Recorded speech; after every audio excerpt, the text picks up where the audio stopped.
Your heart is racing. Your mind is spinning with worst-case scenarios. Your chest feels tight, and every thought seems to spiral into another wave of worry.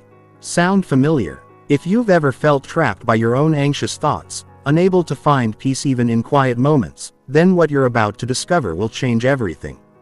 Most people think anxiety is something that happens to them, something they have no control over.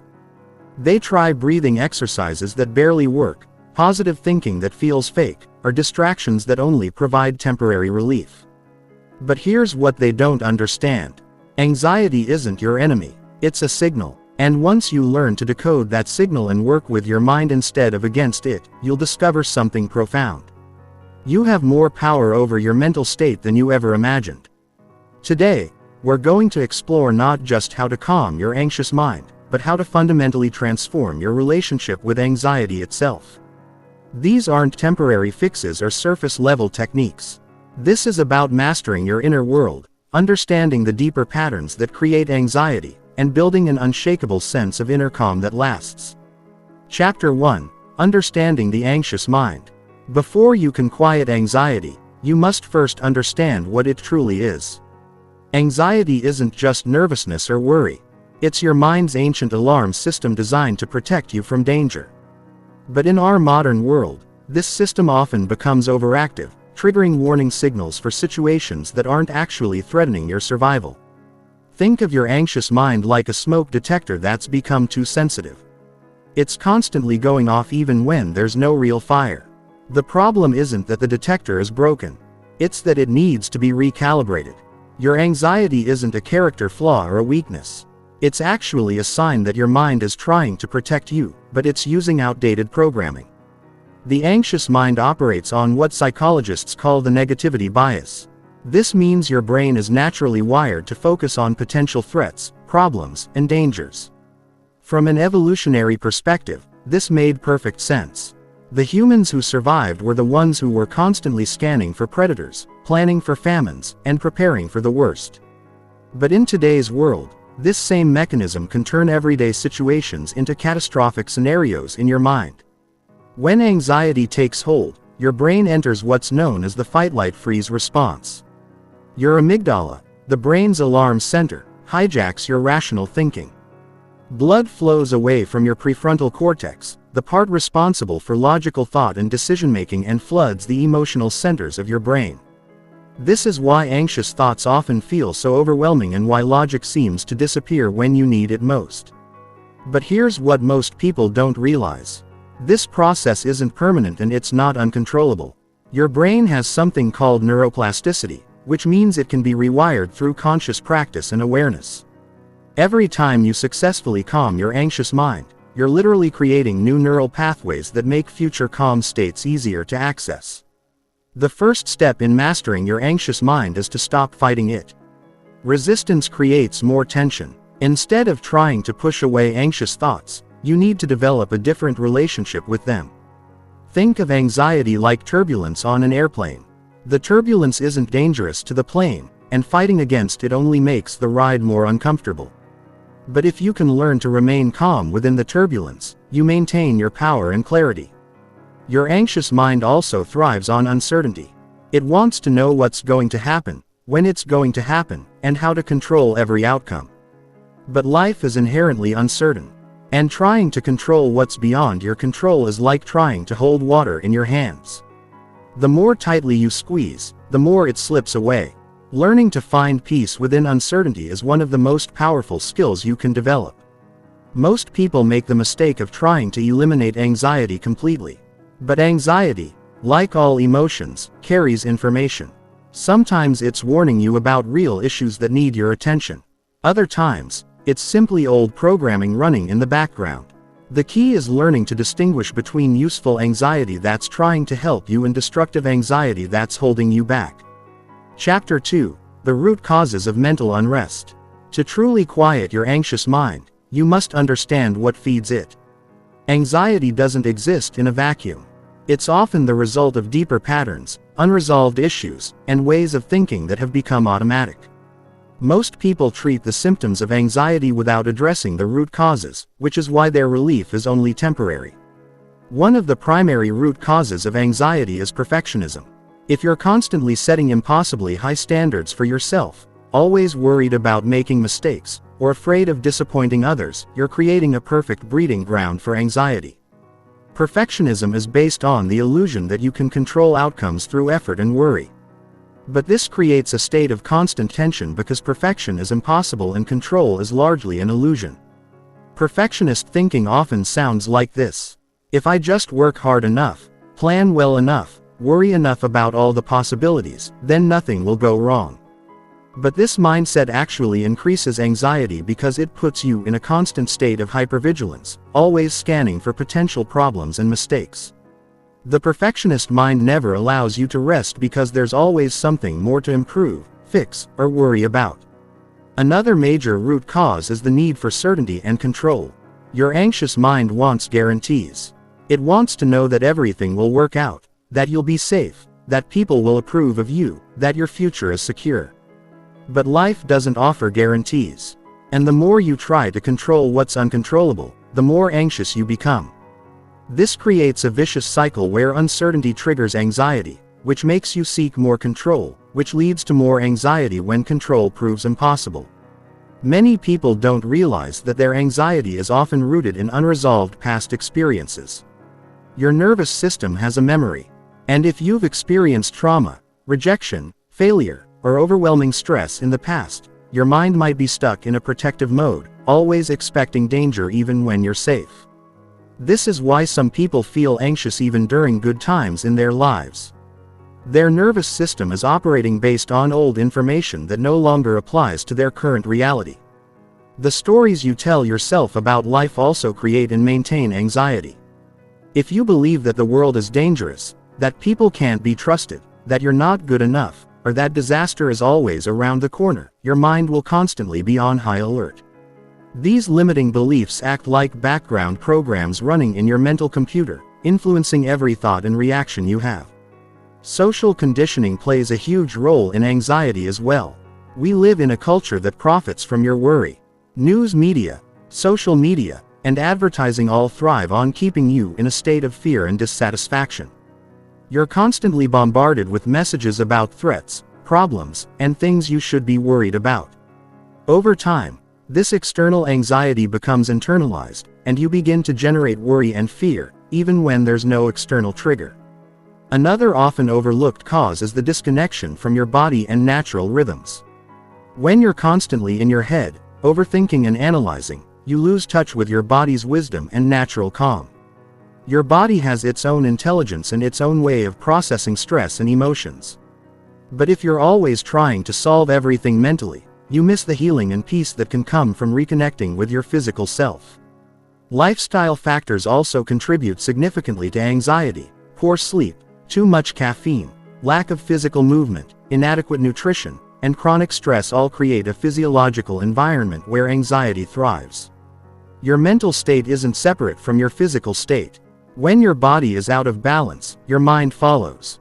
This is why addressing anxiety requires a holistic approach that includes taking care of your physical health. The fear of anxiety itself often becomes the biggest problem. Once you've experienced a panic attack or a period of intense anxiety, you might develop what's called anticipatory anxiety. This is anxiety about having anxiety. You become hyper-aware of your internal sensations, constantly monitoring your thoughts and feelings for signs of anxiety. This hypervigilance actually increases anxiety because you're putting so much attention on it. Chapter 3. The Physiology of Calm. Your body and mind aren't separate entities. They're intimately connected, constantly communicating through a complex network of nerves, hormones, and biochemical signals. Understanding this mind-body connection is crucial for mastering anxiety because you can't achieve lasting mental calm without addressing the physiological aspects of stress and anxiety. When you're anxious, your body is in a state of physiological arousal. Your heart rate increases, your breathing becomes shallow, your muscles tense up, stress hormones flood your system, and your digestive processes slow down. This is your body preparing for action, getting ready to fight, flee, or freeze in the face of perceived danger. But when this response is triggered repeatedly by non-threatening situations, it becomes exhausting and harmful to your overall health. The good news is that your body also has natural mechanisms for returning to calm.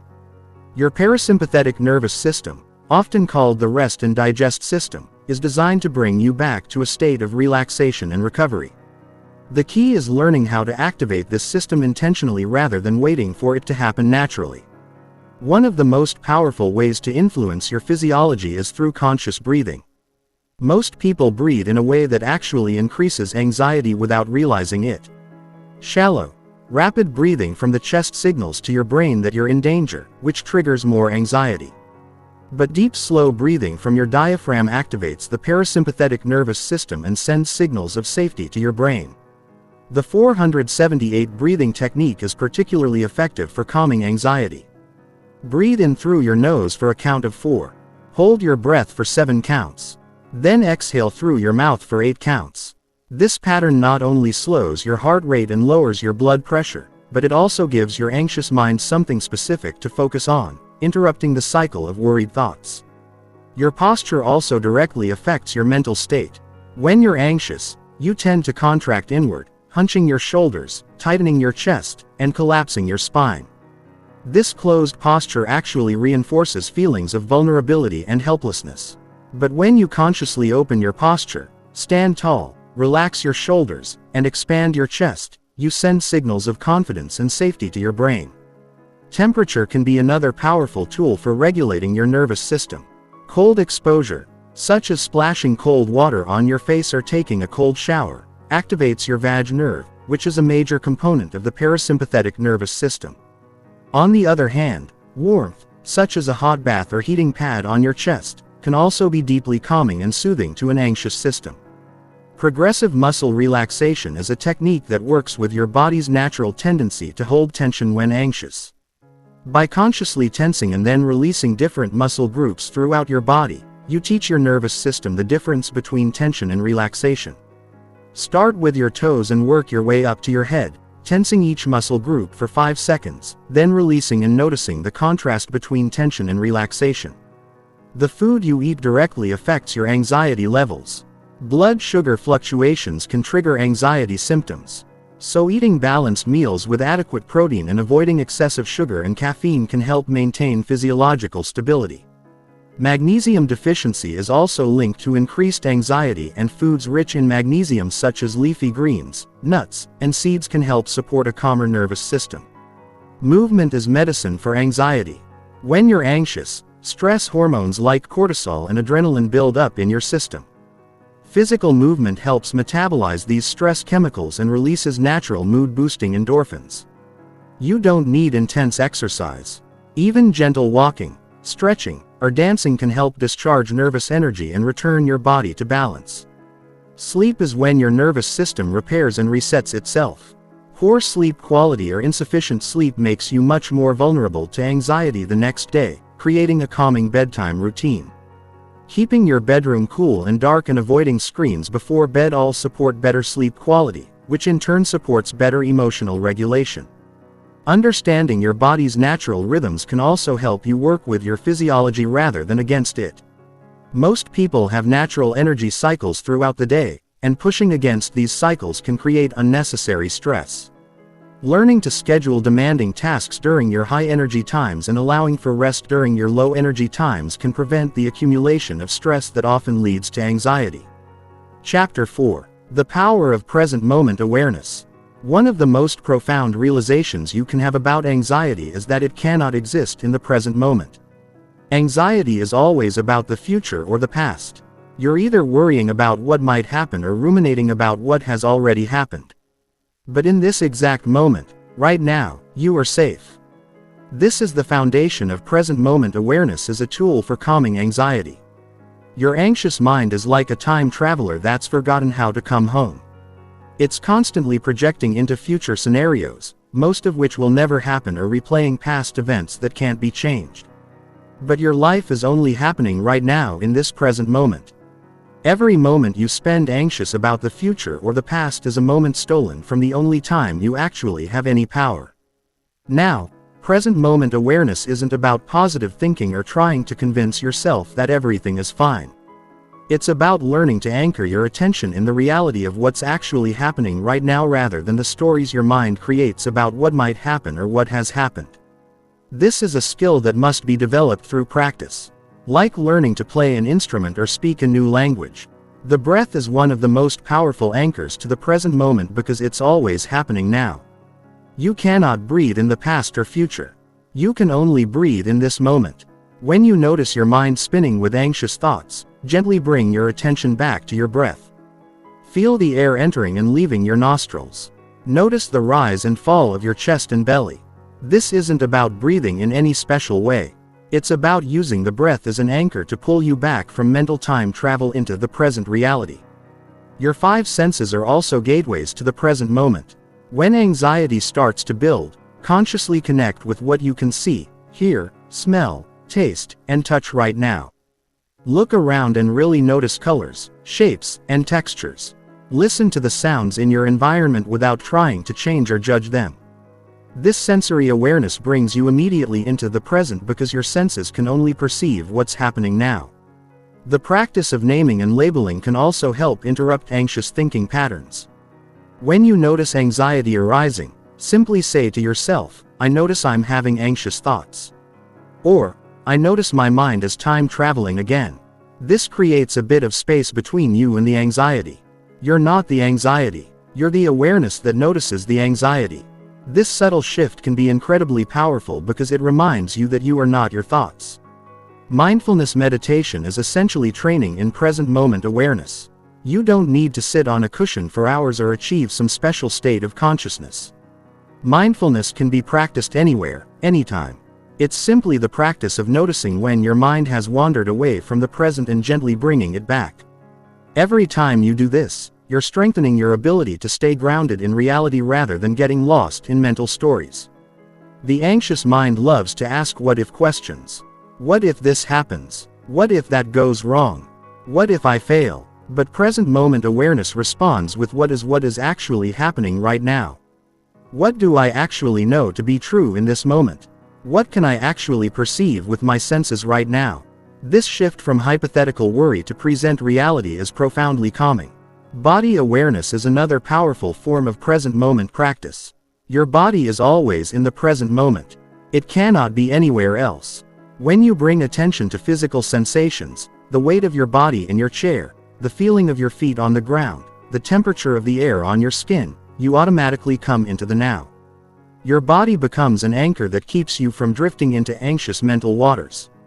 Walking meditation combines movement with present moment awareness. As you walk, focus completely on the physical sensations of walking. Feel your feet touching the ground. Notice how your weight shifts from one foot to the other. Observe the movement of your legs and arms. When your mind starts to wander into anxious thoughts, gently bring your attention back to the simple act of walking. Present moment awareness also involves accepting what is actually happening without immediately trying to fix, change, or escape it. This doesn't mean being passive or resigned. It means acknowledging reality as it is before deciding how to respond. Many times anxiety is created by fighting against what's already happening. When you can accept the present moment, even if it's uncomfortable, you stop wasting energy on resistance and free up that energy for constructive action. The practice of present moment awareness reveals a profound truth. Most of what you worry about never happens.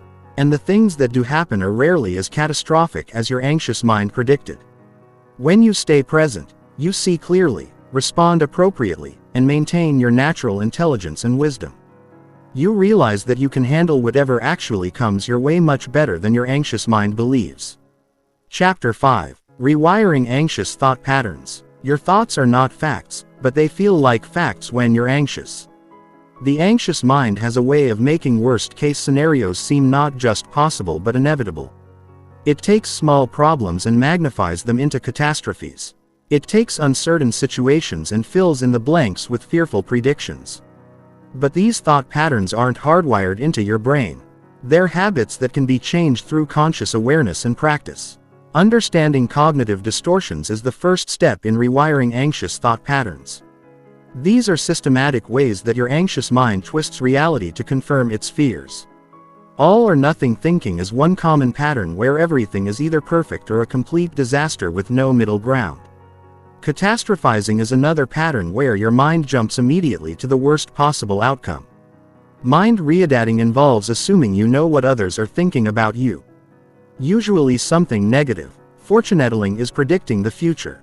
Always negatively. The anxious mind also engages in what's called confirmation bias. Once it decides something is threatening or dangerous, it looks for evidence to support this belief while ignoring evidence to the contrary. This is why anxious people often feel like their fears are completely logical and justified. Their minds are selectively focusing on information that confirms their anxiety while filtering out information that would calm them. One of the most powerful techniques for changing anxious thought patterns is called cognitive restructuring. This involves learning to question your anxious thoughts rather than automatically believing them. When you notice an anxious thought, ask yourself, is this thought actually true? What evidence do I have for and against this thought? What would I tell a friend who was thinking this way? What's the most realistic outcome? Not the worst-case scenario. The goal isn't to replace negative thoughts with positive thoughts. That often feels fake and doesn't work long-term. The goal is to replace unrealistic thoughts with realistic thoughts. Instead of thinking I'm going to fail and embarrass myself, you might think I'm nervous about this presentation, but I'm prepared and I'll do my best. This feels more authentic and is much more likely to calm your nervous system. Thought-stopping techniques can be helpful when you're caught in repetitive anxious thinking loops. When you notice your mind spinning with the same worried thoughts over and over, you can mentally say stop or imagine a big red stop sign. Then immediately redirect your attention to something else. This isn't about suppressing thoughts permanently, but about interrupting unproductive mental patterns so you can choose more helpful thoughts. The practice of diffusion helps you see thoughts as mental events rather than absolute truths. Instead of thinking, I'm going to mess this up, you can think, I'm having the thought that I'm going to mess this up. This subtle language shift creates distance between you and your thoughts, reminding you that thoughts are just mental activity, not necessarily accurate representations of reality. Reframing is another powerful tool for changing thought patterns. This involves looking at situations from different perspectives. If you're anxious about giving a presentation, instead of focusing on what could go wrong, you could reframe it as an opportunity to share knowledge, practice public speaking, or connect with colleagues. The situation doesn't change, but your relationship to it does. The anxious mind often gets stuck in should thinking. You should be further along in your career. You should have more money. You should be in a relationship. You should be able to handle stress better. But should thinking creates resistance to what actually is and sets up impossible standards. Learning to replace should with could or would like to reduces the internal pressure that fuels anxiety. Developing a witness perspective is crucial for changing thought patterns. This means learning to observe your thoughts without being completely identified with them. You have thoughts, but you are not your thoughts. You are the awareness that notices thoughts coming and going. When you can watch your anxious thoughts with curiosity rather than immediately believing them, they lose much of their power over you. Journaling can be an incredibly powerful tool for rewiring thought patterns. Writing down your anxious thoughts often reveals how unrealistic or exaggerated they are. You can also use journaling to practice cognitive restructuring, writing down your anxious thoughts and then challenging them with more realistic alternatives. The act of writing engages different parts of your brain and can help you gain clarity and perspective. It's important to understand that changing thought patterns takes time and patience. Your anxious thought patterns have been reinforced possibly for years or even decades. They won't change overnight. But every time you catch an anxious thought and consciously choose a more realistic perspective, you're literally rewiring your brain. Neuroplasticity means your brain can form new pathways throughout your life, but it requires consistent practice and repetition. Chapter 6. The Art of Mental Detachment. Mental detachment is perhaps one of the most misunderstood concepts when it comes to managing anxiety. Many people think detachment means becoming cold, uncaring, or disconnected from life. But true mental detachment is actually the opposite. It's about caring deeply while not being controlled by outcomes. It's about engaging fully with life while maintaining inner peace. Regardless of external circumstances, the anxious mind is constantly attached to specific outcomes. It needs things to go a certain way to feel safe. It needs people to approve, plans to work out perfectly, and future events to unfold exactly as imagined. But this attachment to outcomes is what creates suffering. When you're attached to something happening a specific way, you're setting yourself up for anxiety. Whenever that outcome is threatened or uncertain, think of attachment like gripping a rope too tightly. The tighter you grip, the more your hands hurt, and paradoxically, the more likely you are to lose your hold altogether. But when you hold the rope with a firm yet relaxed grip, you maintain control without creating unnecessary tension. This is the essence of mental detachment.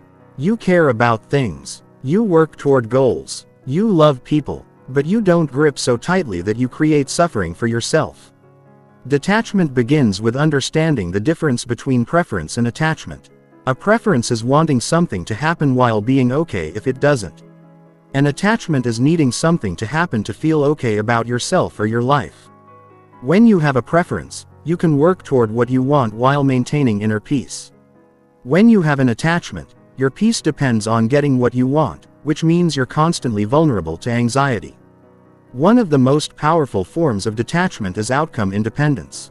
This means you do your best, make your effort, and then release your attachment to the result. You plant the seed, water it, give it sunlight, but you don't stand over it demanding that it grow faster or in a particular way. You trust the process and accept whatever unfolds. This doesn't mean you don't care about results. It means your inner peace doesn't depend on those results. The practice of detachment also involves letting go of the need to control other people. Much anxiety comes from wanting others to behave differently, to understand us, to approve of us, or to make different choices, but other people are not under your control. And trying to control them is like trying to control the weather. You can influence others through your words and actions, but ultimately everyone has their own free will and their own path to walk. Detaching from your identity and self-image is another crucial aspect of mental freedom. Many people create anxiety by trying to maintain a certain image of themselves. They need to be seen as successful, smart, likable, or perfect. But when your peace depends on maintaining an image, you're constantly anxious about protecting that image. True detachment means being willing to be seen as imperfect, to make mistakes, to be misunderstood, and to let go of trying to control what others think of you. The ego mind is the part of you that creates attachment and therefore anxiety. The ego needs to be right, to be important, to be in control, to be safe. It creates stories about who you are, what you need, and what threatens you. But you are much more than your ego. You are the awareness behind the ego, the consciousness that can observe the ego's dramas without being caught up in them. When you learn to detach from ego-driven needs and fears, you find a deeper peace that doesn't depend on external circumstances. Practicing non-resistance is a powerful form of detachment. Resistance to what's already happening creates enormous stress and anxiety. When something unwanted occurs, the mind immediately goes into resistance mode. This shouldn't be happening. This is wrong. I need to fix this immediately. But resistance to what's already here is like trying to push away a mountain. It's futile and exhausting. Non-resistance doesn't mean being passive. It means accepting what has already happened so you can respond wisely rather than react from anxiety. Detachment from time is also liberating for the anxious mind. Anxiety often comes from being attached to things happening quickly or according to your timeline. You want the job offer now, the relationship to progress faster, the problem to be solved immediately, but life has its own timing. And fighting against that timing creates unnecessary suffering. When you can detach from your preferred timeline while still taking appropriate action, you find peace in the present moment regardless of when things unfold.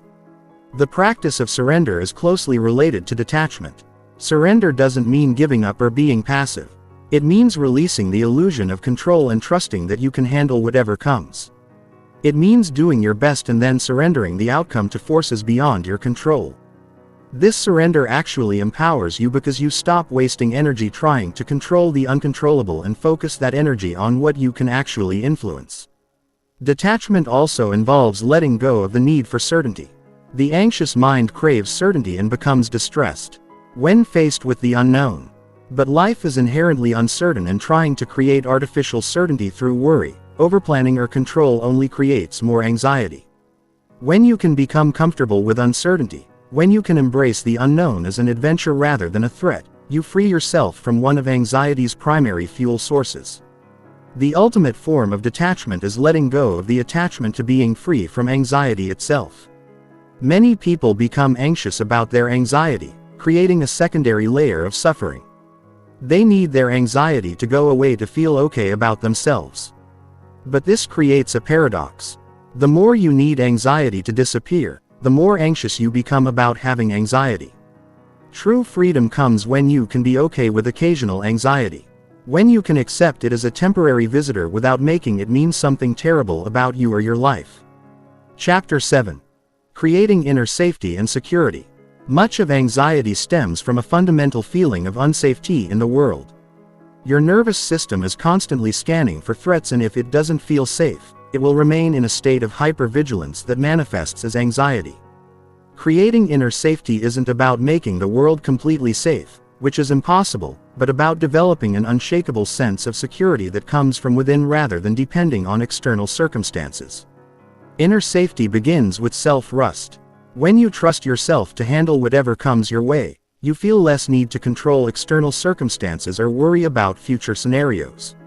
Self-trust means believing that you have the resilience, intelligence, and resourcefulness to navigate life's challenges. It means knowing that even if things don't go as planned, even if you make mistakes, even if you face difficulties, you will find a way to cope and even grow from the experience. Building self-trust requires looking at your track record honestly. Think about all the challenges you've already overcome in your life. Remember the times you thought you couldn't handle something, but you did. Recall the moments when you found strength you didn't know you had. Your anxiety makes you forget your own resilience and capabilities. But when you consciously remember your history of overcoming difficulties, you build evidence for your ability to handle future challenges. Creating inner safety also involves developing a strong relationship with yourself. This means being your own supportive friend rather than your own harsh critic. Many people with anxiety have an inner voice that's constantly critical, demanding, and threatening. This internal critic creates a sense of unsafety, even when external circumstances are fine. Learning to speak to yourself with kindness, encouragement, and compassion creates an internal environment of safety and support. Self-compassion is a crucial component of inner safety. When you make mistakes, face setbacks, or feel anxious, how do you talk to yourself? If you're harsh and critical, you're creating internal unsafety. But if you can respond to your own struggles with the same kindness you would offer a good friend, you create a secure internal base.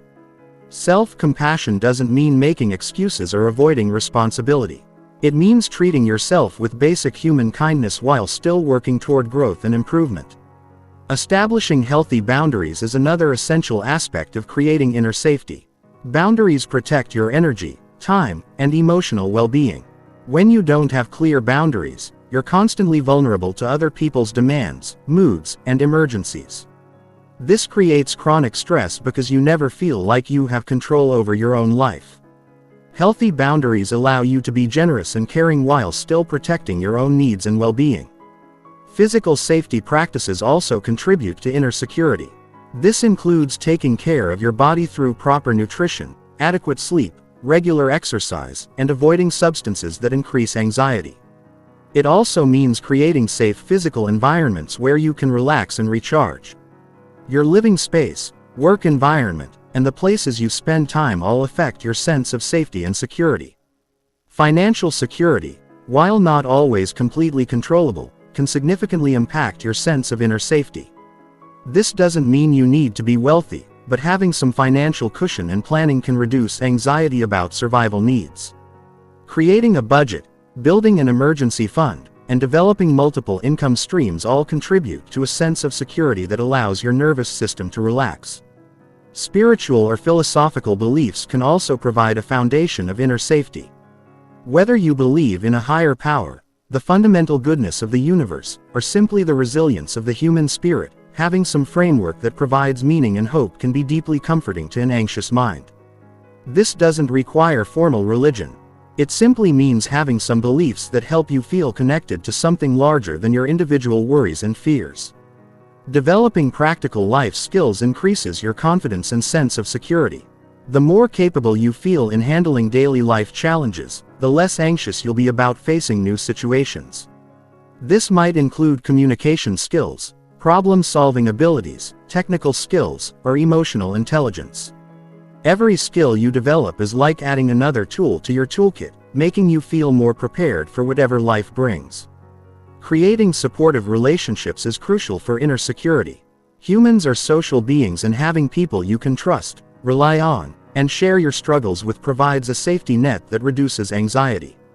This doesn't mean surrounding yourself with people who never challenge you, but rather building relationships with people who fundamentally care about your well-being and growth. Inner safety also comes from having meaning and purpose in your life. When you feel like your life has direction and significance, when you're engaged in work or activities that feel meaningful to you, you have a sense of groundedness that transcends daily worries. Purpose provides a larger context that makes individual anxieties feel less overwhelming and more manageable. The practice of self-reliance builds inner safety by proving to yourself that you can meet your own needs. This doesn't mean being isolated or never asking for help, but rather developing confidence in your ability to take care of yourself emotionally, practically, and spiritually. When you know you can rely on yourself, you feel less anxious about what others might do or not do. Creating inner safety is also about accepting that complete safety is an illusion while still taking reasonable precautions. Life involves risk, uncertainty, and the possibility of loss. But when you can accept this reality while still taking care of yourself and making wise choices, you develop a mature form of security that doesn't depend on controlling everything around you. Chapter 8. The Practice of Emotional Regulation. Emotional regulation is the ability to experience emotions without being overwhelmed by them.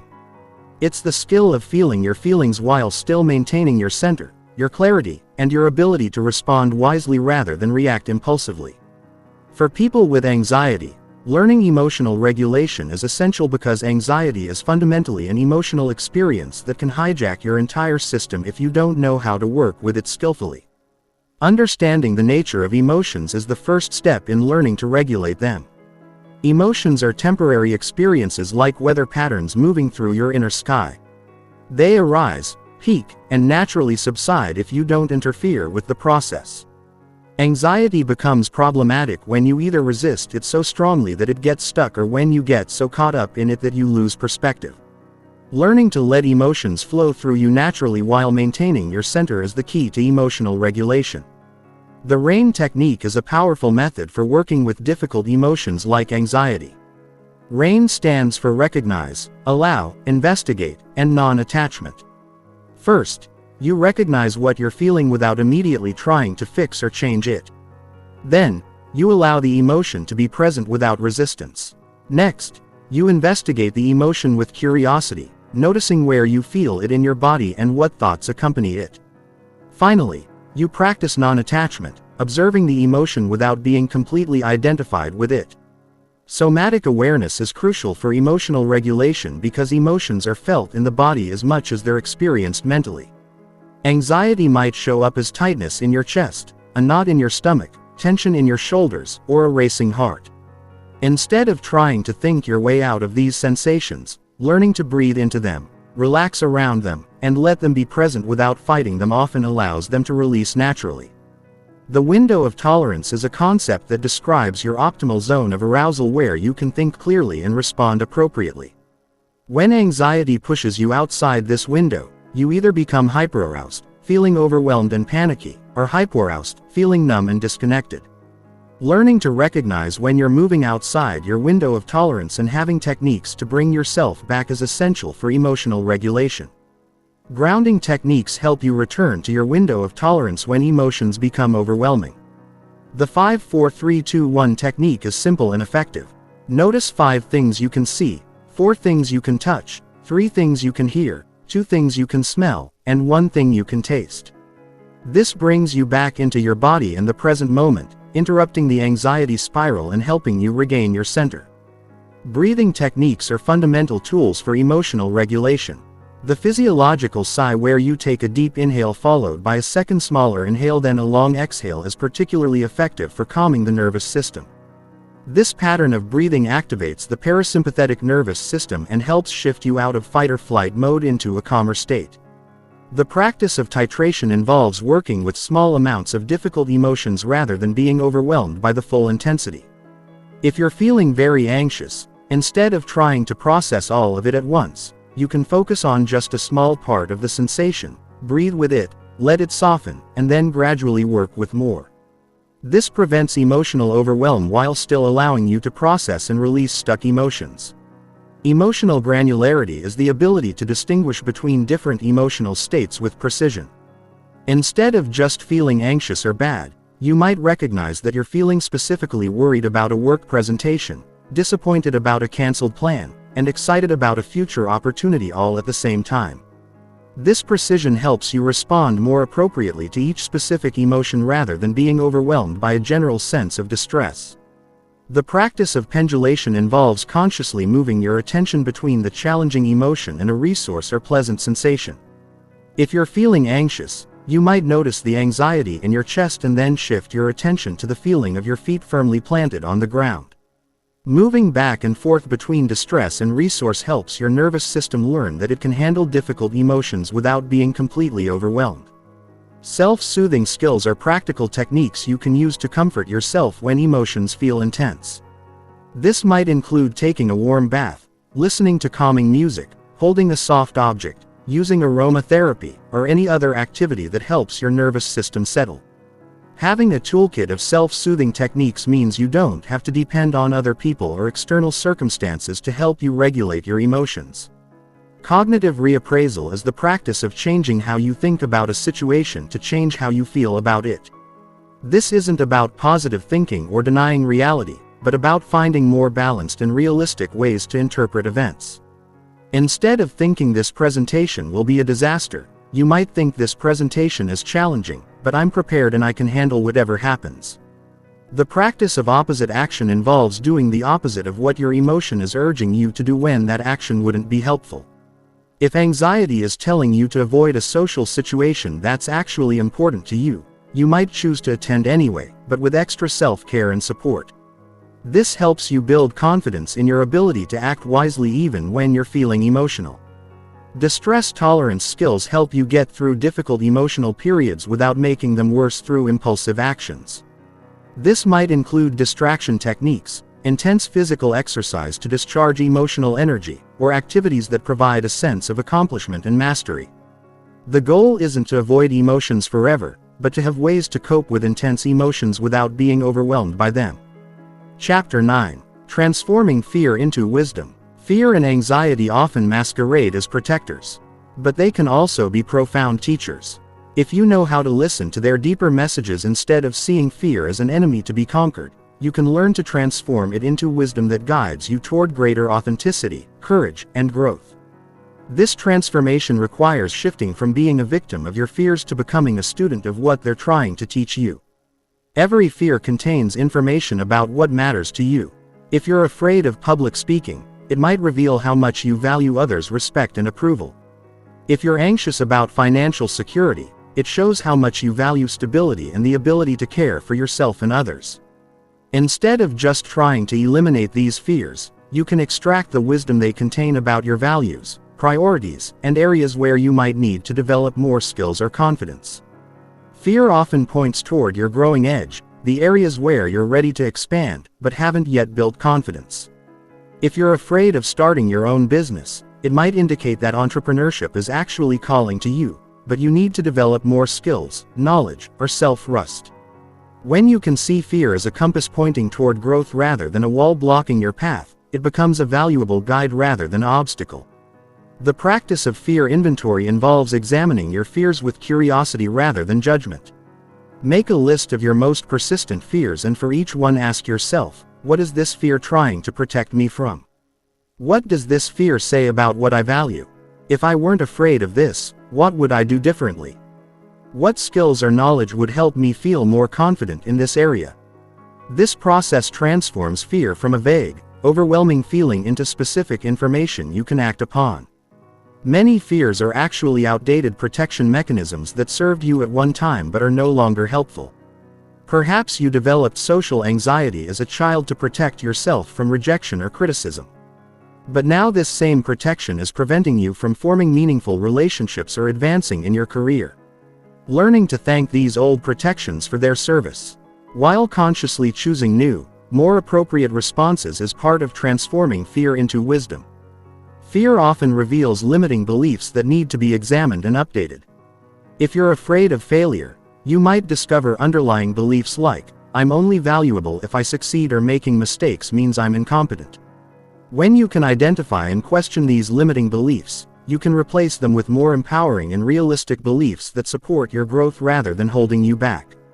The practice of worst-case scenario planning can transform anxiety-provoking fears into practical wisdom. Instead of just worrying vaguely about what might go wrong, you can consciously explore the worst-case scenario. Make practical plans for how you would handle it and often discover that even the worst case wouldn't be as catastrophic as your anxious mind believes. This planning reduces anxiety while increasing your actual preparedness and confidence. Fear can also be a teacher about boundaries and self-care. If you're anxious about saying no to requests, your fear might be teaching you about the importance of protecting your time and energy.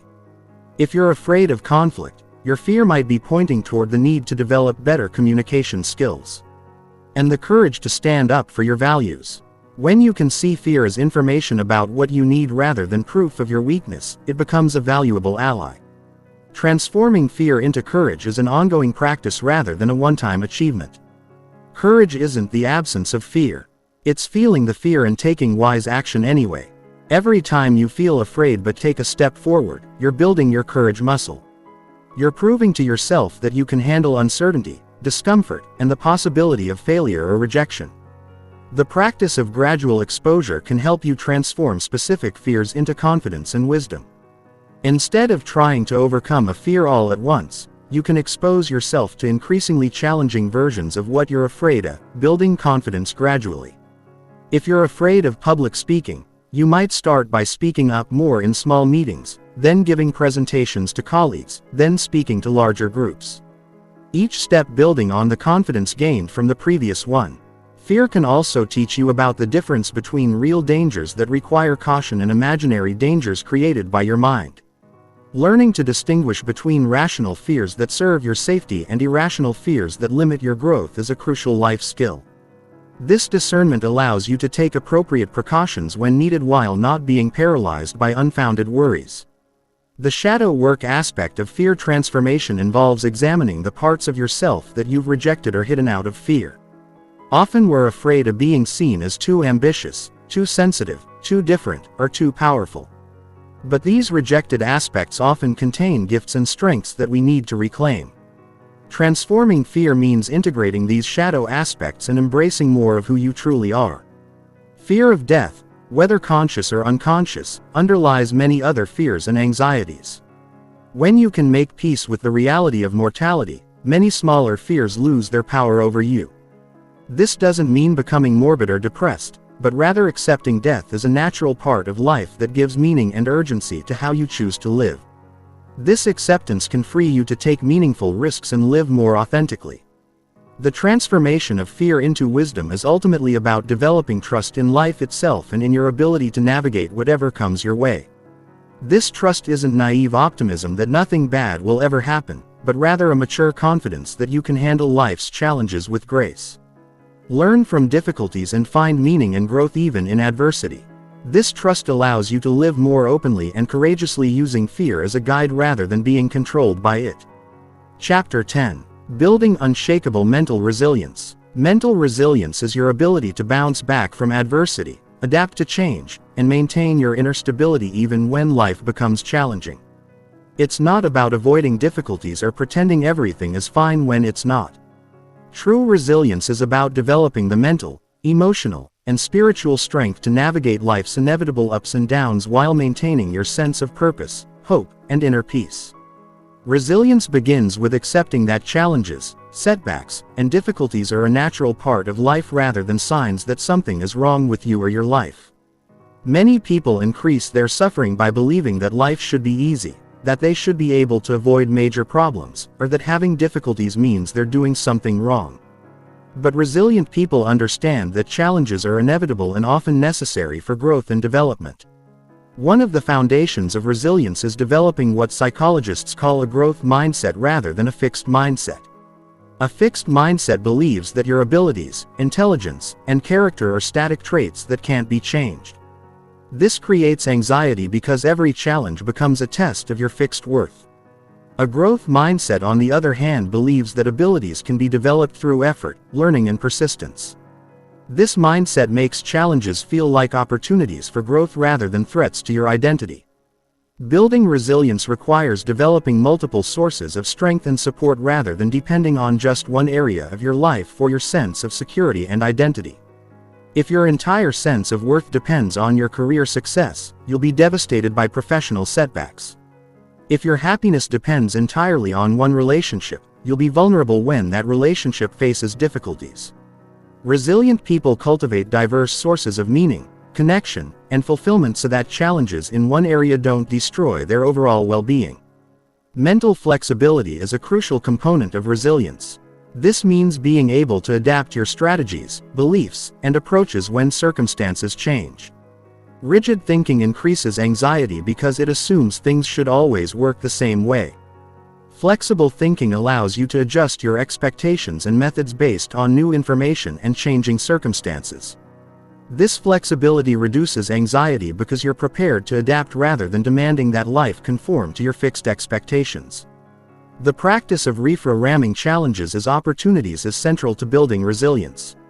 This doesn't mean pretending that difficulties aren't real or painful, but rather looking for the potential gifts, lessons, or growth opportunities within challenging situations. Maybe a job loss forces you to explore new career directions you wouldn't have considered otherwise.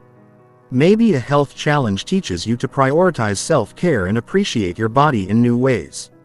Maybe a relationship ending allows you to develop a stronger relationship with yourself. Building resilience also involves developing what researchers call emotional agility. This is the ability to navigate your emotions in a healthy way. Feeling them fully without being overwhelmed by them or trying to control them completely. Emotionally agile people can acknowledge difficult emotions without being defined by them. And they can use emotional information to guide their actions without being controlled by emotional impulses. Having a sense of purpose and meaning is one of the strongest predictors of resilience. When you feel like your life has direction and significance, you can endure temporary setbacks because you're connected to something larger than immediate circumstances. This purpose doesn't have to be grandiose or world-changing. It might be as simple as being a good parent, contributing to your community, or developing your talents and abilities. Social connections are crucial for resilience, but it's the quality rather than quantity of relationships that matters most. Having even one or two people who truly understand you, accept you as you are, and support you through difficulties can make an enormous difference in your ability to handle challenges. These relationships provide perspective, practical support, and the reminder that you're not alone in facing life's difficulties. Self-compassion is a powerful resilience builder because it allows you to maintain your inner strength even when you make mistakes, face setbacks, or struggle with challenges. People who are harsh and critical with themselves deplete their own resources and make it harder to bounce back from difficulties.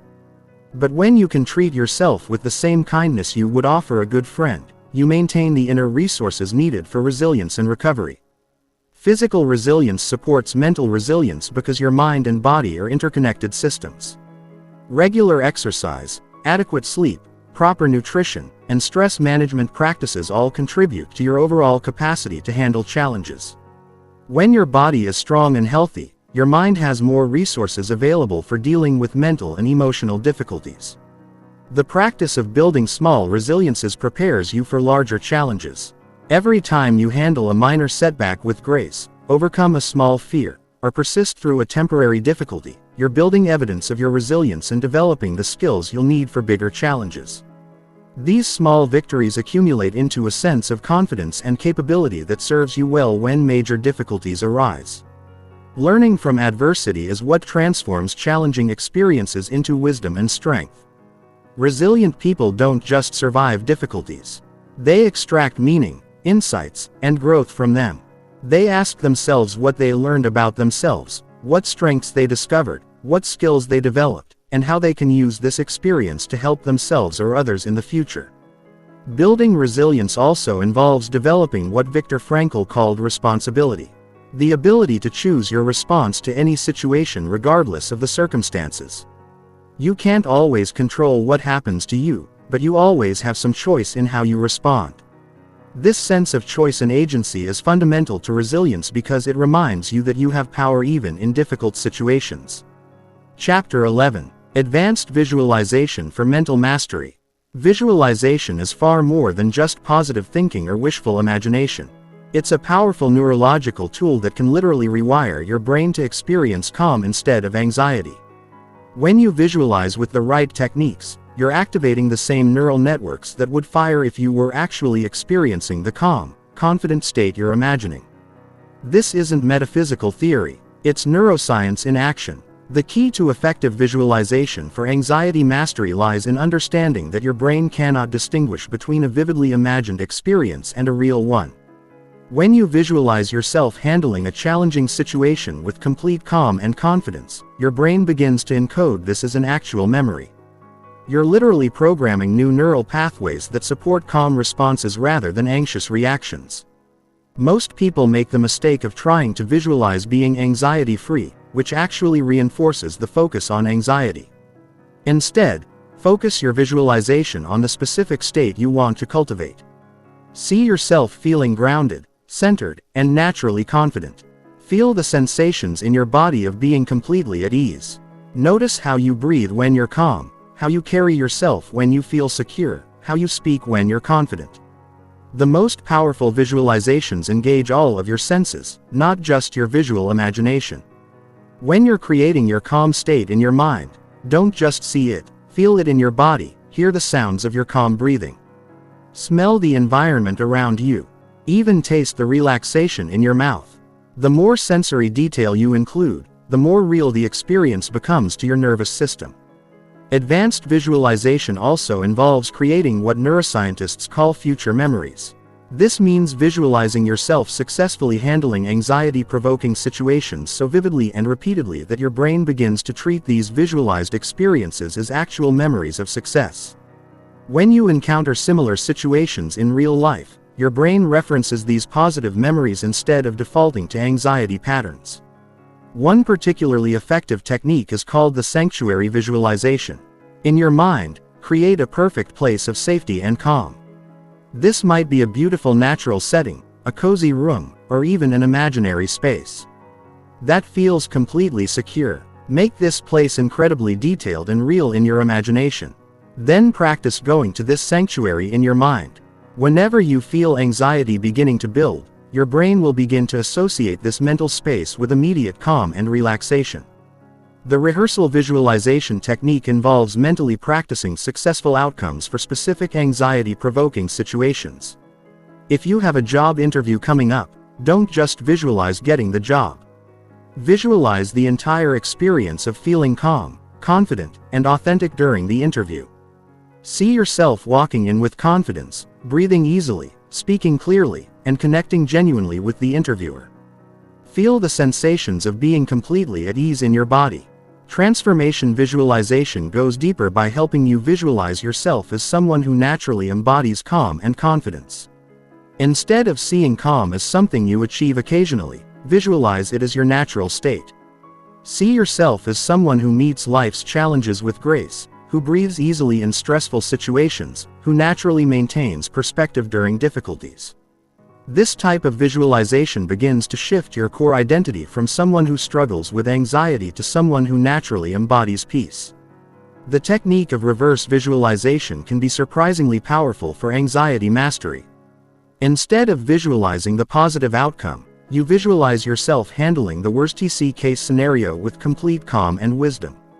This removes the fear of the unknown by showing your mind that even if things don't go perfectly, you can handle it with grace. Paradoxically, this often makes the worst-case scenario feel less threatening and therefore less likely to create anxiety.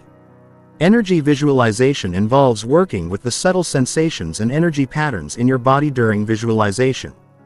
As you visualize calm states, pay attention to how energy moves through your system.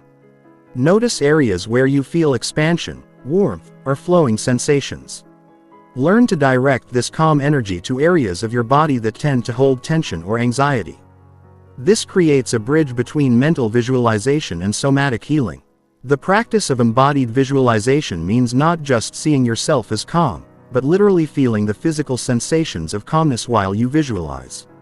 Let your shoulders drop, soften your facial muscles, slow your breathing and allow your entire body to settle into the calm state you're visualizing. This integration of mental imagery with physical embodiment creates much more powerful and lasting changes in your nervous system. Timeline visualization is a powerful technique for healing anxiety patterns that stem from past experiences. Visualize your life as a timeline stretching from past to future. Go back to earlier versions of yourself who first developed anxiety patterns, and in your visualization offer them comfort, wisdom, and the calm presence they needed. Then visualize this healing energy flowing forward through your timeline, transforming how you experience similar situations now and in the future. Advanced practitioners use visualization to work with the archetypal energies that represent different aspects of inner strength.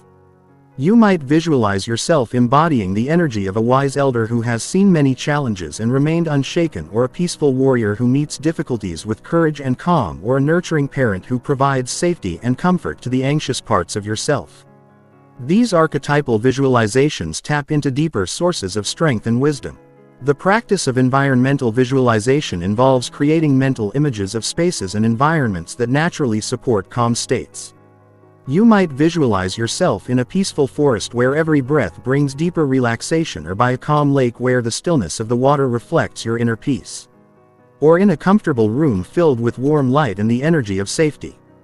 These environmental visualizations can be instantly accessed whenever you need to shift your state. Cellular visualization takes the practice even deeper by imagining calm energy flowing into every cell of your body. Visualize your nervous system relaxing at the cellular level.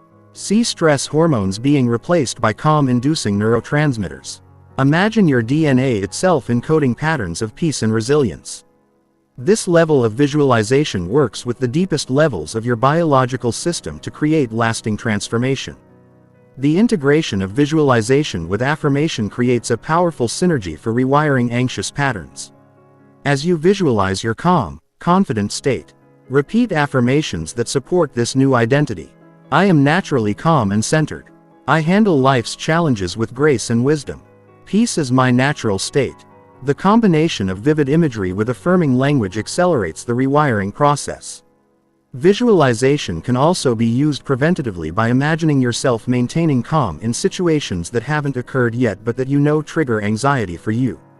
By repeatedly visualizing successful calm responses to these triggers, you're essentially immunizing yourself against future anxiety by creating neural patterns of calm response before you need them. Chapter 12. The Science of Nervous System Regulation. Your nervous system is the master control center for your anxiety response. And understanding how to regulate it consciously is perhaps the most powerful skill you can develop for lasting peace of mind. Most people try to think their way out of anxiety.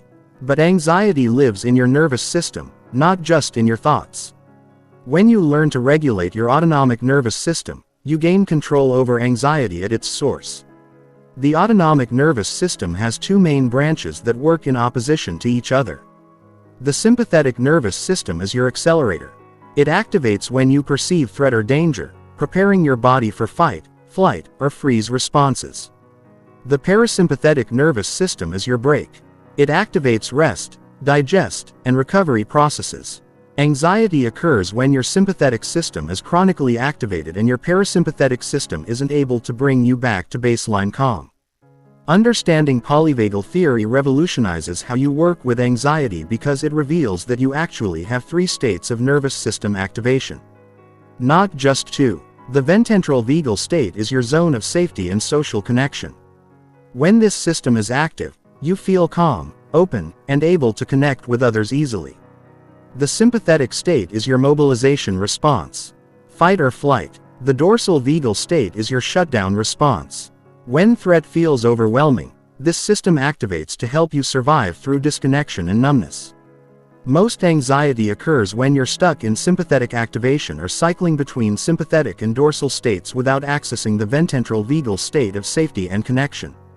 Learning to consciously activate your ventral vagal system is the key to lasting anxiety relief, because it's the only state where you can think clearly, feel connected, and access your natural wisdom and problem-solving abilities. The vagus nerve is the longest cranial nerve in your body, connecting your brain to your heart, lungs, and digestive system. This nerve is essentially the communication highway between your brain and body. And it's the primary pathway through which you can consciously influence your nervous system state. Stimulating the vagus nerve activates parasympathetic responses and helps shift you out of anxiety states into calm states. Breath is the most accessible tool for nervous system regulation because it's the only function that's both automatic and under conscious control. Different breathing patterns send different signals to your nervous system. Short, shallow breathing from your chest signals danger to your brain and maintains sympathetic activation. Long, slow breathing from your diaphragm activates the parasympathetic system and signals safety to your brain. The physiological sigh is one of the most powerful breathing techniques for immediate nervous system regulation. Take a normal inhale through your nose. Then take a second smaller inhale on top of the first one, followed by a long, slow exhale through your mouth. This specific pattern of breathing activates the parasympathetic nervous system more effectively than simple deep breathing because it maximizes the calming signals sent to your brain.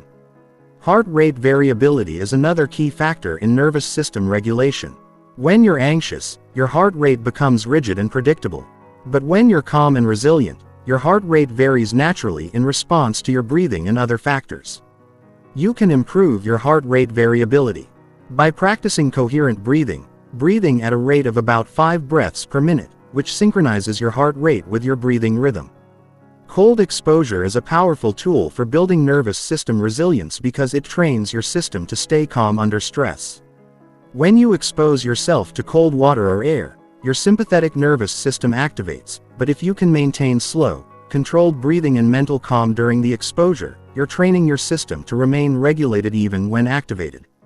This builds confidence in your ability to handle stress and reduces overall anxiety sensitivity. The co-regulation principle explains why being around calm, regulated people helps you feel calmer, while being around anxious people can increase your anxiety. Your nervous systems actually synchronize with the people around you through unconscious cues like breathing patterns, heart rate, and micro-expressions. Understanding this can help you choose your social environment more consciously and also learn to be a regulating presence for others. Movement is essential for nervous system health because your system needs to complete the stress response cycle through physical discharge. When you're anxious, stress hormones and nervous energy build up in your system, and they need to be moved through your body to be released. This doesn't require intense exercise.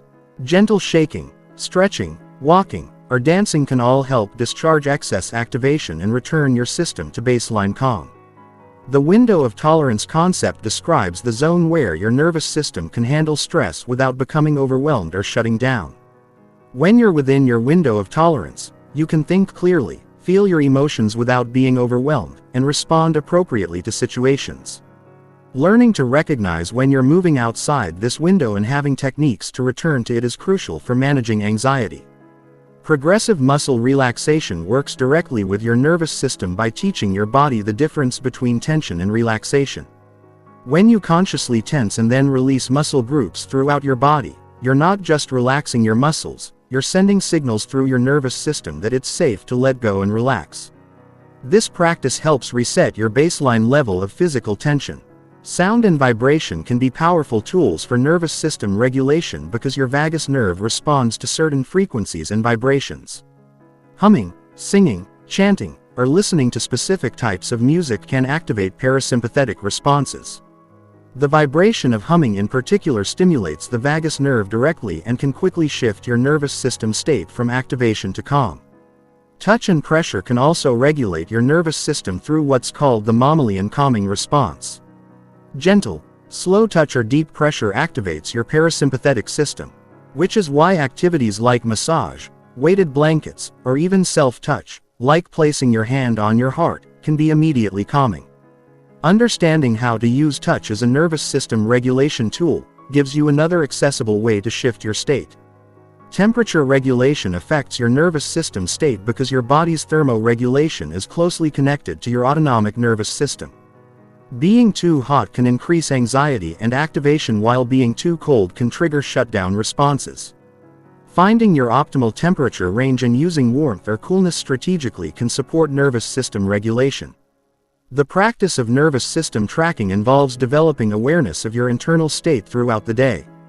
This means noticing early signs of activation like increased heart rate, shallow breathing or muscle tension, and also noticing signs of safety and calm like deeper breathing, relaxed muscles, and a sense of ease. This awareness allows you to intervene early with regulation techniques before anxiety builds to overwhelming levels. Social connection is one of the most powerful nervous system regulators because humans are wired for co-regulation. Safe, attuned relationships literally help regulate your nervous system through unconscious synchronization of breathing, heart rate, and other physiological functions. This is why isolation often increases anxiety while healthy connection naturally decreases it. Chapter 13. Mastering the Inner Dialogue. The conversation you have with yourself in your mind is perhaps the most influential factor in determining whether you experience peace or anxiety throughout your day. Most people are completely unconscious of their inner dialogue, unaware that they're running a constant stream of mental commentary that shapes their emotional state, their decisions, and their entire experience of life. Mastering this inner conversation is essential for freeing yourself from anxiety. Your inner dialogue is like having a radio playing in the background of your mind, except you get to choose the station. Most anxious people have tuned into what could be called anxiety radio, a station that plays constant worry, worst-case scenarios, self-criticism, and fearful predictions. But you can learn to consciously change the channel to a station that broadcasts calm, wisdom, encouragement, and realistic perspectives. The first step in mastering your inner dialogue is becoming aware of it. Many people are so identified with their thoughts that they don't realize they're thinking. They just experience a constant stream of mental activity without recognizing it as optional. Start paying attention to the voice in your head. Notice the tone it uses, the topics it focuses on, the judgments it makes. This awareness alone begins to create some space between you and your thoughts. Most inner dialogues are heavily influenced by internalized voices from your past. Parents, teachers, critics, or society in general.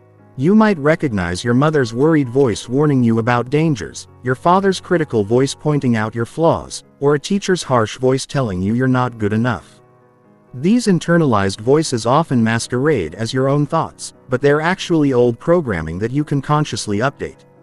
The anxious inner dialogue tends to focus on three main themes: catastrophizing about the future, ruminating about the past, and criticizing yourself in the present.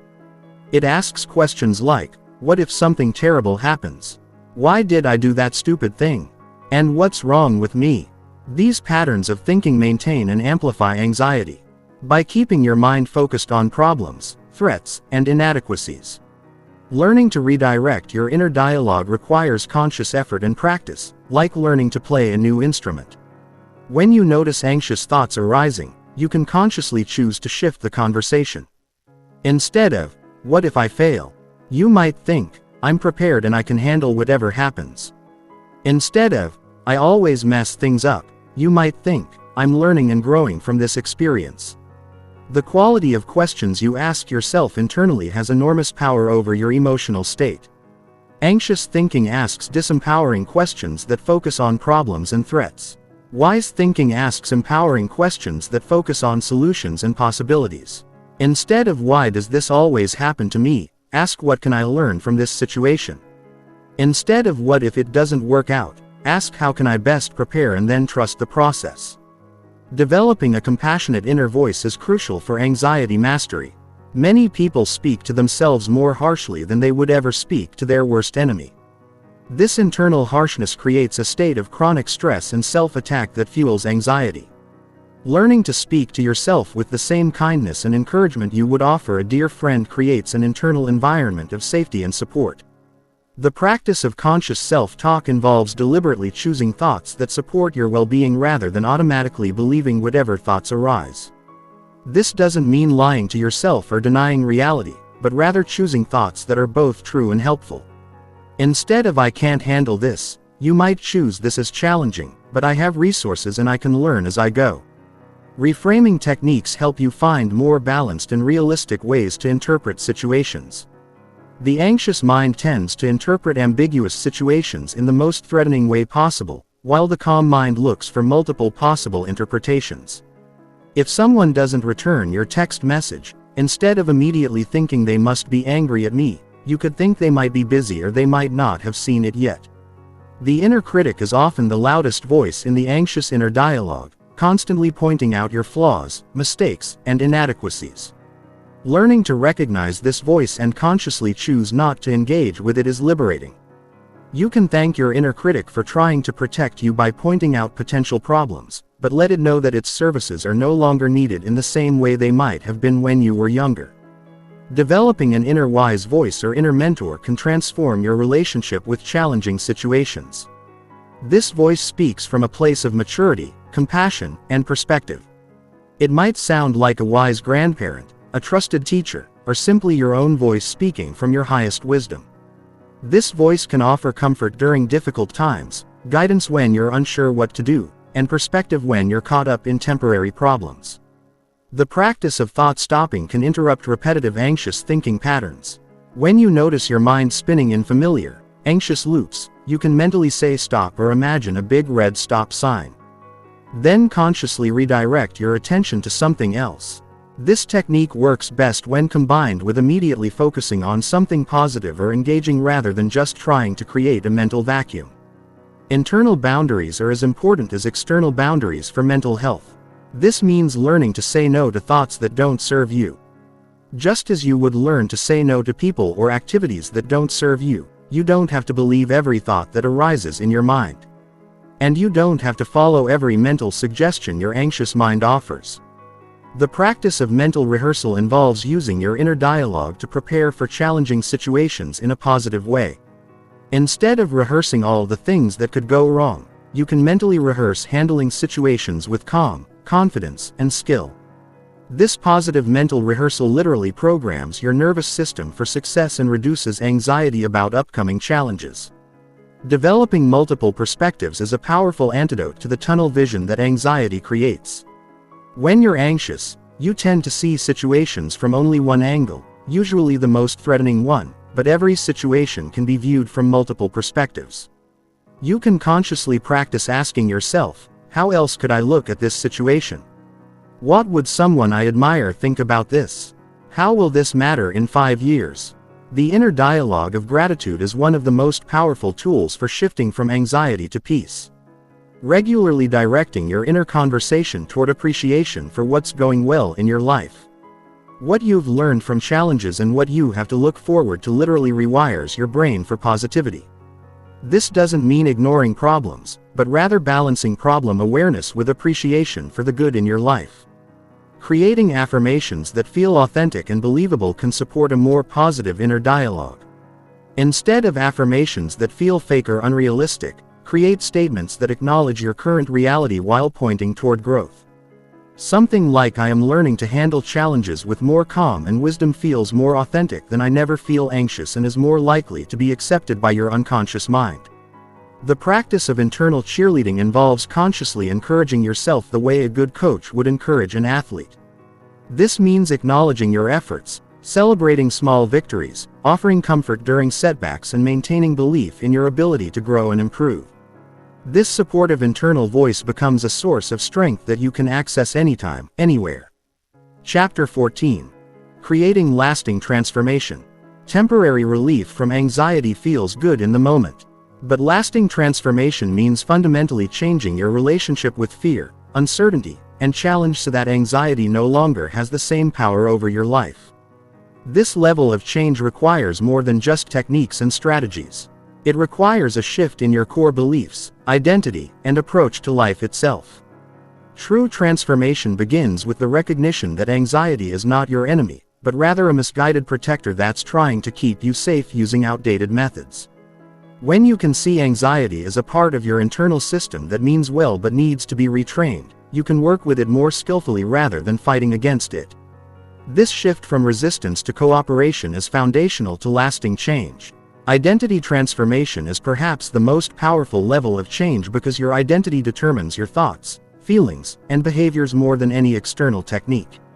If you identify as someone who struggles with anxiety, you'll unconsciously maintain patterns that confirm this identity.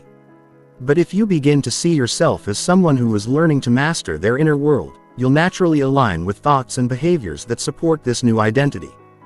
The process of becoming someone who naturally embodies calm requires consistent practice over time, but not in the way most people think. It's not about practicing techniques when you're anxious. It's about practicing being calm when you're already calm so that calm becomes your default state rather than something you have to achieve. This means consciously cultivating and appreciating moments of peace throughout your day. Lasting transformation also requires healing the underlying wounds and traumas that created your anxiety patterns in the first place. Many anxiety patterns developed as intelligent adaptations to early life experiences where you genuinely needed to be hypervigilant or protective. Acknowledging these patterns with compassion while consciously choosing new responses appropriate to your current life is essential for deep healing. The practice of repairing yourself involves giving yourself the safety, encouragement, and unconditional love that you needed as a child and that supports your healing. Now, this might mean speaking to yourself with kindness when you make mistakes, setting appropriate boundaries to protect your energy, or providing comfort and reassurance during difficult times. You become the loving parent to yourself that your inner child still needs. Environmental design plays a crucial role in lasting transformation because your environment shapes your internal state more than most people realize. Creating physical spaces that support calm, surrounding yourself with people who are grounded and positive, and curating your information diet to include more inspiring and peaceful content all support your transformation at an unconscious level. The integration of somatic practices is essential for lasting change because anxiety lives in your body as much as your mind. Practices like yoga, tai chi, dance, massage, or simply spending time in nature help your nervous system remember its natural capacity for calm and regulation. These practices work at a level deeper than thought, helping to release stored stress and tension from your cellular memory. Spiritual or philosophical development often accompanies deep anxiety transformation because working with fear ultimately leads to questions about meaning, purpose, and your relationship to life itself. This doesn't necessarily mean formal religion, but rather developing some sense of connection to something larger than your individual concerns. Whether that's nature, humanity, creativity, or transcendent values like love and wisdom. The cultivation of what could be called emotional immune system strength makes you naturally more resilient to anxiety triggers.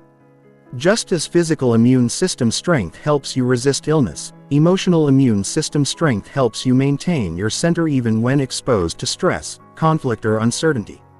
This strength develops through gradually exposing yourself to manageable challenges while maintaining your inner stability. Neuroplasticity research shows that your brain continues to change throughout your life based on your experiences and mental habits. This means that every time you choose calm over anxiety, every time you respond to challenge with wisdom instead of fear, you're literally rewiring your brain to support your new way of being. Consistency is more important than perfection in this rewiring process. The development of metacognitive awareness, awareness of your own thinking processes, is crucial for lasting transformation. This means not just noticing when you're thinking anxious thoughts, but understanding the deeper patterns and triggers that create those thoughts. With this level of awareness, you can intervene at the source rather than just managing symptoms. Creating rituals and routines that support your transformed state helps anchor your new way of being into your daily life. This might include morning practices that set a calm tone for your day, evening practices that help you process and release stress, or weekly practices that help you maintain perspective and connection to what matters most to you. The practice of conscious choice making means regularly asking yourself whether your decisions are coming from anxiety or from wisdom. Anxiety-driven choices are usually based on avoiding discomfort, seeking approval, or trying to control outcomes. Wisdom-driven choices are based on your values, your growth, and what serves your highest good, even if it involves some temporary discomfort. Building what could be called wisdom reserves involves consciously cultivating insight, perspective, and inner resources during calm times so they're available during challenging times. This might involve reading philosophical or spiritual texts, spending time in reflection or meditation, learning from the experiences of wise people, or simply taking time to extract lessons and meaning from your own life experiences. The transformation from anxiety to peace is ultimately a transformation from separation to connection. Connection to yourself, to others, to your purpose, and to life itself. Anxiety often stems from feeling isolated, misunderstood, or cut off from sources of meaning and support. True transformation involves rebuilding these connections in healthy, sustainable ways. Lasting transformation also requires accepting that you will still experience anxiety sometimes. But your relationship to it will be completely different. Instead of being overwhelmed by anxiety, you'll be able to observe it, learn from it, and respond to it skillfully. Anxiety may still arise, but it no longer controls your life or defines your identity. The final stage of transformation involves becoming a source of calm and wisdom for others. When you've truly mastered your own inner world, you naturally become someone who helps others feel more peaceful and grounded. This isn't about giving advice or trying to fix people, but simply embodying the calm, centered presence that reminds others of their own capacity for peace. Chapter 15. Living as your authentic self. The ultimate resolution of chronic anxiety often comes not from learning to manage fear, but from discovering and living as your authentic self. Much anxiety stems from the exhausting effort of trying to be someone you're not. Constantly monitoring yourself to make sure you're meeting external expectations while suppressing parts of yourself that feel unacceptable or unsafe to express. Authenticity doesn't mean being completely unfiltered or acting on every impulse. True authenticity is about aligning your external expression with your internal truth while still being considerate of others and appropriate to the situation. It's about having the courage to be genuine rather than performing a version of yourself that you think others want to see. Most people develop a false self early in life as a way to gain love, approval, and safety. You learn to emphasize certain parts of your personality while hiding others based on what got positive responses from parents, teachers, and peers. This false self might have served you well as a child, but maintaining it as an adult requires enormous energy and creates constant anxiety about being discovered or rejected. The false self operates like a sophisticated actor who has studied their role so well that they've forgotten who they really are beneath the performance. This actor knows exactly what expressions to wear, what words to say, and what reactions to display to get the desired response from any audience. But the constant performance is exhausting because it requires vigilant attention to external feedback while completely ignoring internal guidance and authentic impulses. Understanding the specific ways your false self manifests is crucial for reclaiming authenticity. Perhaps you're the people pleaser who automatically agrees with others even when you disagree internally. Maybe you're the perfectionist who presents a flawless image while hiding your struggles and vulnerabilities.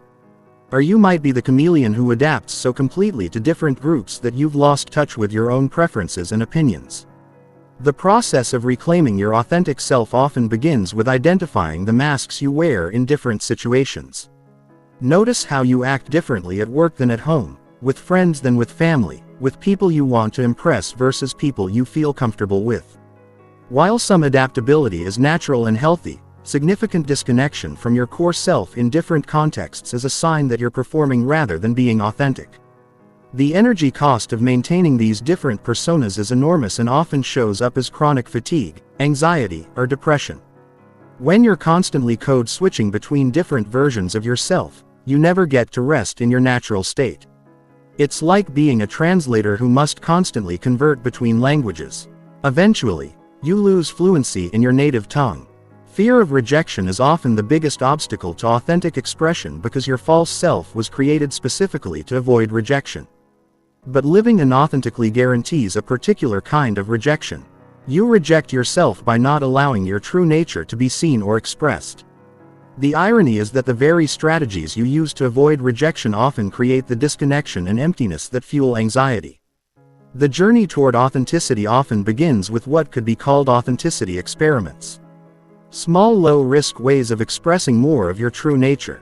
This might mean sharing an opinion that's genuinely yours rather than what you think others want to hear. It might mean wearing clothes that express your actual style rather than what you think looks appropriate. It might mean admitting when you don't know something instead of pretending to understand. These small experiments in authenticity can feel terrifying at first because you're stepping outside the safety of your familiar persona. You might notice increased anxiety as you prepare to be more genuine. But this anxiety is actually a sign that you're moving in the right direction. It's the fear of your false self losing control and the excitement of your true self finally getting to emerge. Authentic self-expression requires developing tolerance for other people's reactions and opinions. Not everyone will understand you, appreciate you, or approve of your authentic self. And that's not only okay, it's necessary. Trying to be all things to all people is impossible and exhausting. When you can accept that some people won't resonate with the real you, you free yourself to attract the relationships and opportunities that truly align with who you are. One of the most profound realizations in the journey toward authenticity is understanding that the right people for you will be attracted to your genuine self, not your performed self. When you attract people and opportunities based on a false persona, you end up in relationships and situations that require you to maintain that persona indefinitely. But when you attract people based on your authentic nature, you can relax into being yourself. The practice of values clarification helps you distinguish between what you actually believe and value versus what you've been told you should believe and value. Many anxious people carry values and goals that aren't truly their own, which creates internal conflict and tension. When your actions align with your genuine values rather than borrowed or imposed values, you experience a natural sense of integrity and ease.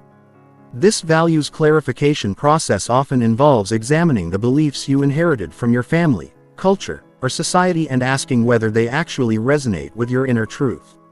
You might discover that you've been pursuing career goals that your parents valued but that don't fulfill you, or following lifestyle choices that your culture promotes but that don't match your natural temperament. Emotional authenticity involves allowing yourself to feel and express the full range of human emotions rather than only the ones deemed acceptable by your family or culture. Many people were taught that certain emotions like anger, sadness, or even joy were inappropriate or dangerous to express. But suppressing natural emotional responses requires enormous energy and creates anxiety about these forbidden feelings arising. Learning to feel and express emotions authentically doesn't mean being emotionally uncontrolled or inappropriate. It means honoring your emotional truth while expressing it in ways that are respectful and constructive. This might mean learning to say, "I'm feeling frustrated about this situation," instead of pretending everything is fine, or allowing yourself to feel excited about good news, instead of downplaying your joy to avoid seeming boastful. Your authentic gifts and talents often point toward your life purpose and the unique contribution you're here to make. Anxiety sometimes arises when you're not using your natural abilities or when you're trying to force yourself into roles that don't fit your authentic nature. Discovering and expressing your gifts doesn't just reduce anxiety. It creates a sense of meaning and fulfillment that naturally supports mental and emotional well-being. The process of discovering your authentic gifts requires attention to what energizes you versus what drains you, what comes easily versus what feels forced, and what you're naturally curious about versus what you think you should be interested in. Your gifts might be completely different from what your family or society values, but honoring them is essential for your psychological well-being. The courage to disappoint others is essential for authentic living because you cannot please everyone and still remain true to yourself. This doesn't mean being selfish or inconsiderate, but rather accepting that sometimes your authentic choices will conflict with what others want from you. Learning to disappoint others with kindness while still honoring your own truth is a crucial life skill. This courage develops gradually as you practice small acts of authentic choice making and discover that you can survive other people's disappointment or disapproval. You learn that other people's reactions to your authenticity are more about them than about you, and that trying to manage their emotions by suppressing your authenticity doesn't actually serve anyone in the long run. Authentic communication involves expressing your thoughts, feelings, and needs honestly while still being respectful and considerate. Many anxious people avoid authentic communication because they fear conflict or rejection. But indirect or dishonest communication creates more problems than it solves. When you can express yourself authentically, you reduce the anxiety that comes from constantly monitoring and censoring yourself. Learning authentic communication often involves developing comfort with healthy conflict. Many people avoid authenticity because they believe it will create conflict. But actually, authentic communication often prevents the kind of resentment and misunderstanding that create deeper conflicts later. When you can express your needs and boundaries clearly and kindly, you create the conditions for genuine understanding and respect. The relationship between authenticity and boundaries is crucial because boundaries protect your authentic self from being overwhelmed or compromised by external pressures. When you have clear boundaries about what you will and won't accept, what you can and can't give, and what aligns or doesn't align with your values, you create space for your authentic nature to flourish. Boundaries are not walls built to keep people out, but rather clear guidelines that help you engage with others from your authentic center rather than from people-pleasing or fear-based patterns. When you have healthy boundaries, you can be more generous and loving because you're not constantly worried about being taken advantage of or losing yourself in others' demands. Self-acceptance is the foundation of authentic living because you cannot express what you don't accept about yourself. This doesn't mean becoming complacent or refusing to grow, but rather accepting your starting point and your human imperfections while still working toward positive change. Paradoxically, accepting yourself as you are makes it easier to become who you want to be. Self-acceptance involves embracing all aspects of yourself, including the parts you've been taught are unacceptable or shameful.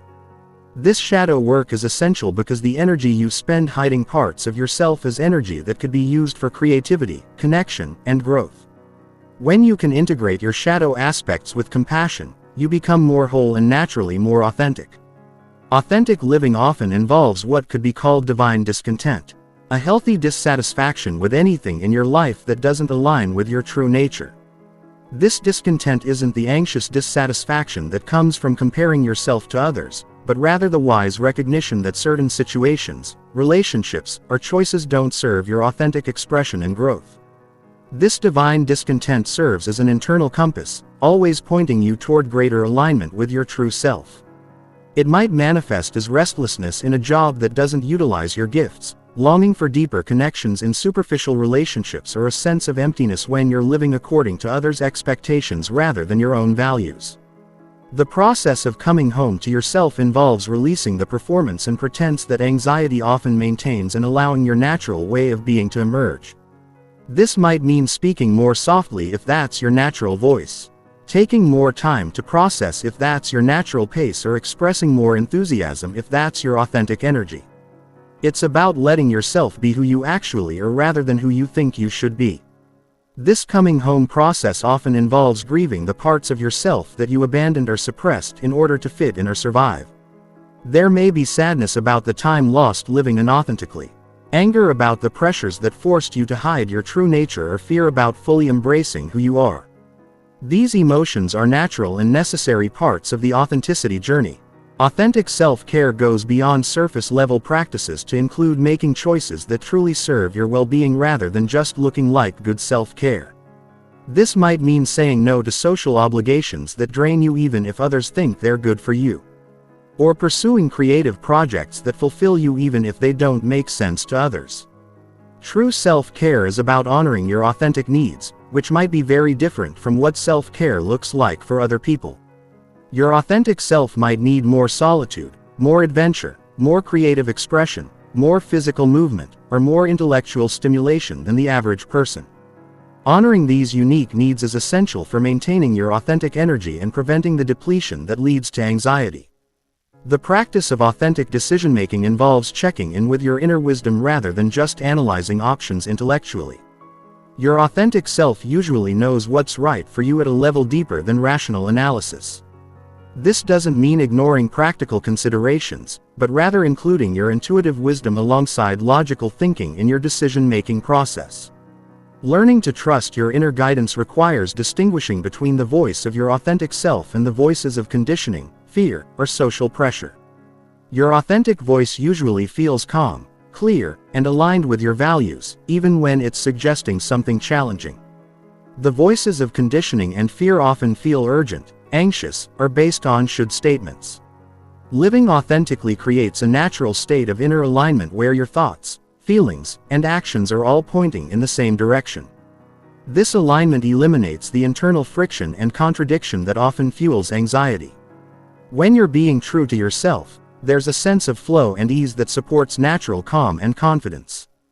This alignment creates what could be called authentic power. Not power over others, but power from within. When you're aligned with your authentic nature, you naturally radiate a quality of presence and confidence that others can feel.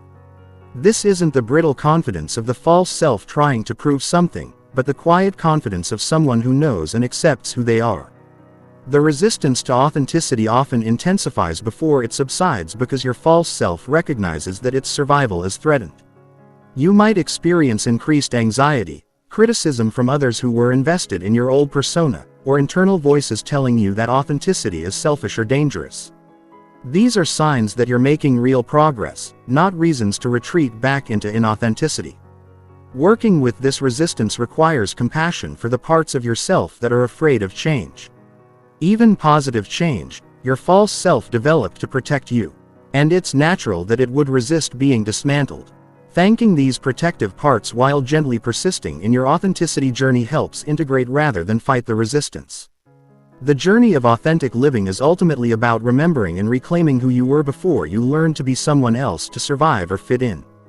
This original self is still within you, perhaps buried under layers of conditioning and protection, but intact and waiting to be expressed. When you give yourself permission to be authentic, anxiety often dissolves naturally because you're no longer fighting against your own nature. This remembering process often involves reconnecting with childhood interests, dreams, or ways of being that got discouraged or forgotten. What did you love before you learned what you were supposed to love? How did you naturally express yourself before you learned what expressions were acceptable? These early authentic impulses hold clues to your true nature. The final realization of authentic living is that your true self is not something you need to create or become. It's something you already are that you need to stop hiding. The peace you've been seeking through managing anxiety is actually your natural state when you're not expending energy maintaining a false identity. Your authentic self is inherently calm, wise, and resilient because it's aligned with your true nature rather than fighting against it. When you fully embrace authentic living, you discover that anxiety was never really about external threats or circumstances. It was about the internal conflict between who you really are and who you were trying to be. When this conflict resolves through authentic self-expression, a natural peace emerges that doesn't depend on controlling external conditions or managing symptoms. This is the ultimate freedom to be yourself so completely that anxiety has no foothold, to live so authentically that peace becomes your natural state, and to express your true nature so fully that you become a source of calm and inspiration for others who are still trapped in the performance of their false selves. Your authentic self is not just the cure for your anxiety. It's your gift to the